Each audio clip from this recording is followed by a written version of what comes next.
మంత్రి ధ్వజం జయసుధ కితాబులు ఎలా చూడాలి అంశం?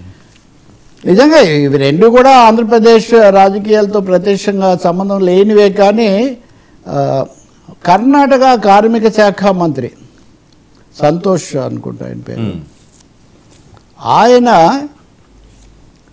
చాలా తీవ్ర స్థాయిలో, సంతోష్ ఎస్ లాడ్ ఆయన పేరు, ఆయన తీవ్ర స్థాయిలో పవన్ కళ్యాణ్ మీద విరుచుకుపడ్డారు.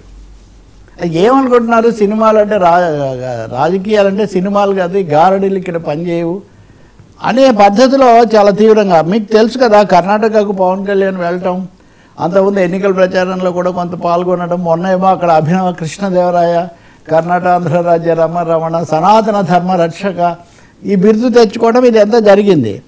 మరి అంతకుముందేమో పవన్ కళ్యాణ్ పదవిలోకి రాగానే మొదటి పర్యటన చేసింది కర్ణాటకకే. అక్కడ చేసి ఆ కుంకి ఏనుగులు తీసుకొని వచ్చి ఇక్కడికి వచ్చే వాటిని తరిమేయడానికి, పర్యావరణ పరిరక్షణ ఈ విషయాలకు ఆయన అనేక సార్లు కర్ణాటకను ఇదిగా చెప్తుండేవాళ్ళు. కానీ ఇప్పుడు కర్ణాటకలోనే ఇంకొకటి కూడా, జగన్మోహన్ రెడ్డి ఉండేది కూడా బెంగళూరులోనే, కర్ణాటక అన్నది ఆ విధంగా చూస్తే కడప నుంచి పక్కన. సో కర్ణాటక ఆంధ్ర రాజకీయాల్లో చాలా సంబంధం ఉంది. షర్మిల అక్కడికి వెళ్ళి చేస్తారు పోటీ అని ఒకప్పుడు అనేవాళ్ళు. డీకే శివకుమార్కు, రేవంత్ రెడ్డికి కూడా చాలా సంబంధం ఉంది. మీరు సౌత్ ఇండియన్ పాలిటిక్స్ను ఒక ప్యాకేజ్గా చూడాల్సిన ఒక పరిస్థితి కనిపిస్తుంది.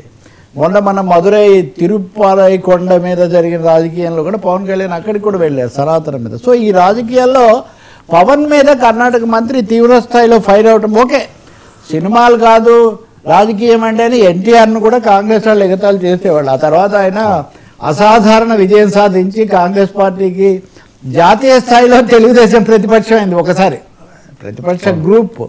కాబట్టి పవన్ కళ్యాణ్ ఏం చేస్తారనేది ఒకటి ఉన్నా, మొత్తం మీద ఆయన రాజకీయంగా బీజేపీని మరీ ఎక్కువగా మోయటము అన్నది కాంగ్రెస్ పార్టీకి కూడా ఏమాత్రం మింగుడు పడడం లేదు. మిగతా వాళ్ళు కూడా ఆశ్చర్యపోతున్నారు అనేది.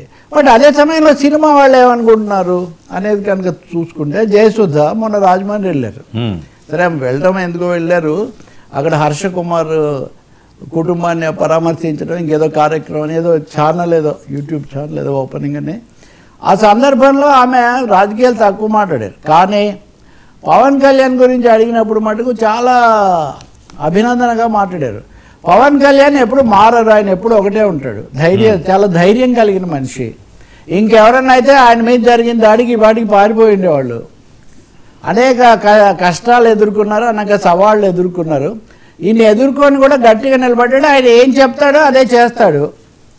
ఈ డబుల్ టాకు లేకపోతే రకరకాలుగా వేయటం పవన్ కళ్యాణ్కి తెలీదు. నిజంగా ఆశ్చర్యకరమైన విషయం ఆయనకు అని. చాలా వద్దు నేను రాజకీయాలు మాట్లాడను అనుకుంటూనే ఆమె చాలా హృదయపూర్వకంగా ఆయన అభినందించడం. అంటే చాలామంది పవన్ కళ్యాణ్ రాజకీయాల్లోకి రావడం, నిలబడడం, ఉప ముఖ్యమంత్రి కావటం, రెండు పనులు చేయడం, వీటిని అభినందిస్తున్నారు. అదే సమయంలో కొంచెం ఇప్పుడు జయసుధ విషయం ఏమంటే, ఆమె కాంగ్రెస్లో ఎమ్మెల్యేగా ఉన్నారు, మధ్యలో వైసీపీతో ఉన్నారు, మళ్ళీ ఇదే రకరకాల నేపథ్యాలు రాజకీయంగా సినిమా పరంగా ఆమెకు ఉన్నాయి.